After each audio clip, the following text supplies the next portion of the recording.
Okay, so this is a process of cover design for a domestic thriller book cover that I made earlier today. I wanted to use a picture of a middle-aged woman, which is rare and it's a creepy one. So it's gonna be a dark design. And I was picking between few different buildings I could incorporate with her and picked this dark house. But it was in the end too dark and I didn't use it, although it was the right direction anyway. I will use the image for something else, and I really like this house with a mist, with some nature and good. I ended up picking this one, but you can see me trying different versions. This old house, it was a bit more of a haunted house angle, and I liked it too.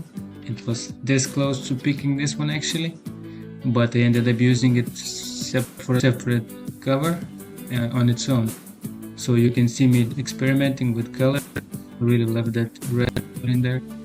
It worked so good with more color experimenting. I kept playing with it and eventually added the text. It's really difficult to come up with the titles, so we usually start with the temporary title just to have something in place and then move the image around.